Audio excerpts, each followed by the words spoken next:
Aspiring gamers welcome to major chemistry. આજે આપણે BSc sem 4 unit 2 acid base ટાઇટ્રેશનની ચર્ચા કરીશું. બીએસસી સેમ 4ના અન્ય યુનિટ્સના વિડીયો અને શોર્ટ્સ ઓલરેડી ચેનલ પર અપલોડેડ છે. એ તમે પ્લેલિસ્ટ સેક્શનની અંદર જઈને જે સબ્જેક્ટના કોડ છે તેના વાઇઝ ચેકઆઉટ કરી શકો છો. ક્વેશ્ચન નંબર 1 અહીંયા જોઈ લઈએ. પ્રબળ એસિડ વર્સિસ પ્રબળ બેઝનું અનુમાપન છે તેની ચર્ચા કરવાની છે. અહીંયા આપણે પ્રબળ એસિડ તરીકે હાઇડ્રોક્લોરિક એસિડને લીધું છે અને પ્રબળ બેઝ તરીકે આપણે NaOH એટલે કે સોડિયમ હાઇડ્રોક્સાઇડને લીધું છે. જ્યારે તે બંનેનું અનુમાપન થાય તો તે NaCl નો ક્ષાર બનાવે છે અને પાણીનું અણુ છૂટું પાડે છે. આ પ્રકારના અનુમાપનો 3 ભાગમાં વહેંચી શકાય છે. કયા 3 ભાગ? સમતુલ્ય બિંદુ પહેલા, સમતુલ્ય બિંદુએ અને સમતુલ્ય બિંદુ પછી.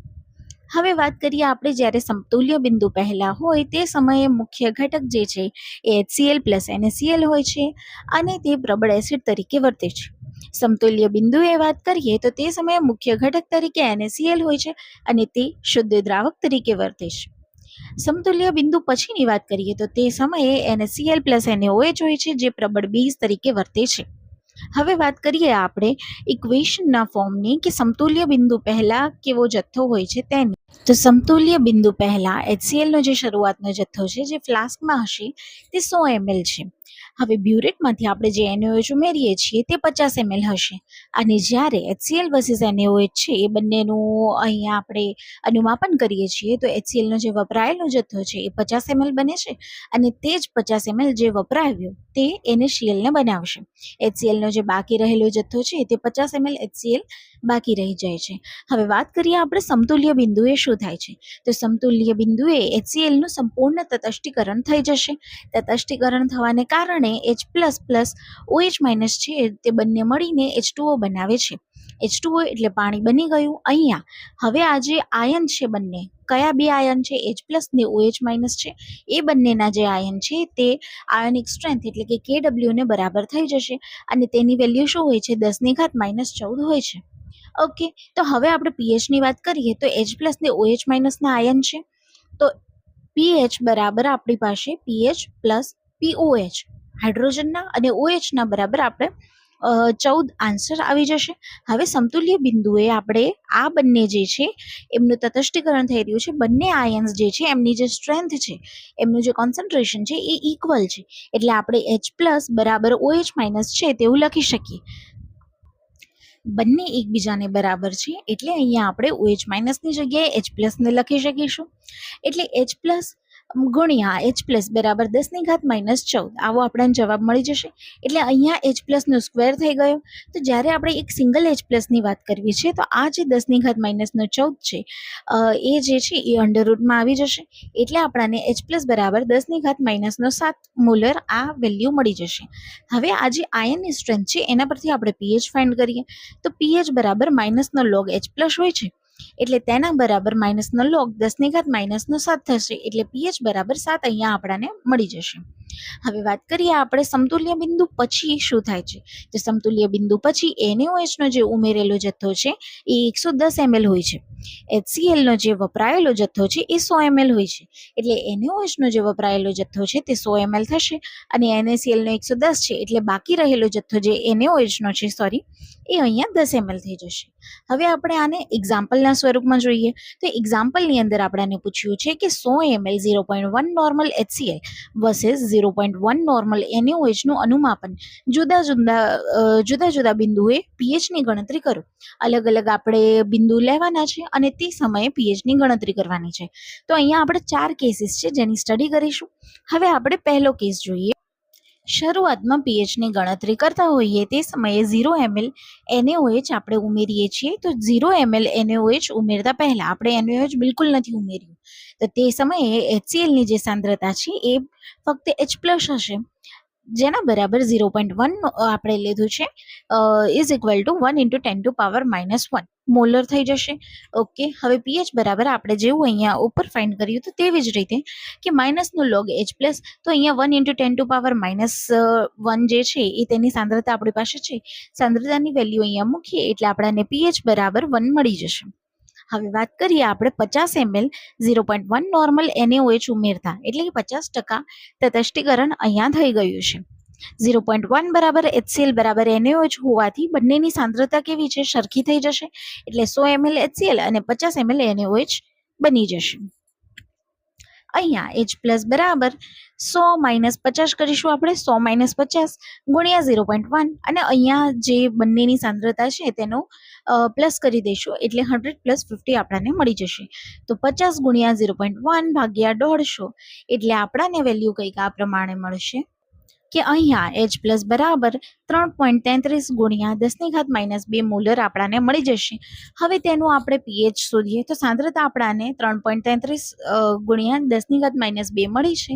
તેની વેલ્યુ અહીંયા મૂકી દઈશું એટલે pH બરાબર આપણી 1.48 થઈ જશે.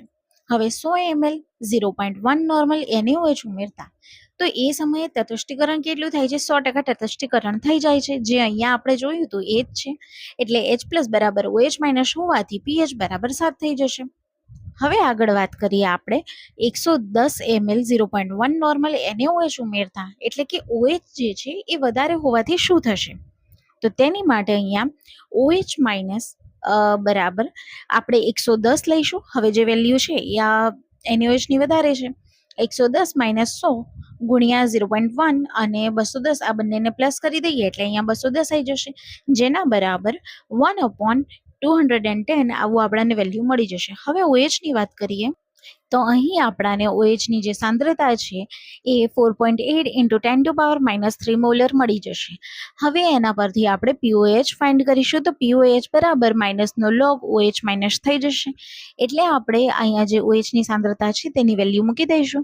POH બરાબર આપણને 2.32 મળી ગયું. હવે આપણે જાણીએ છીએ કે pH બરાબર 14 - POH થશે, કેમ કે pH + POH બરાબર 14 છે એ આપણે ઓલરેડી થિયરીમાં જોયું. 14 - 2.32 કરીશું એટલે આપણને pH બરાબર 11.7 મળશે.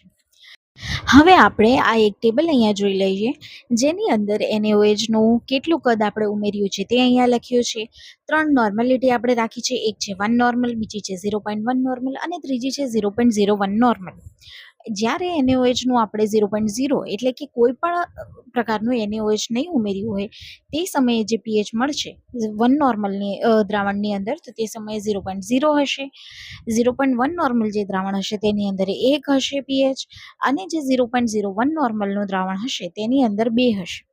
તેવી જ રીતે જ્યારે 99.9 ml ઉમેરવામાં આવે તે સમયે 3.3, 4.3 અને 5.3 જોવા મળે છે.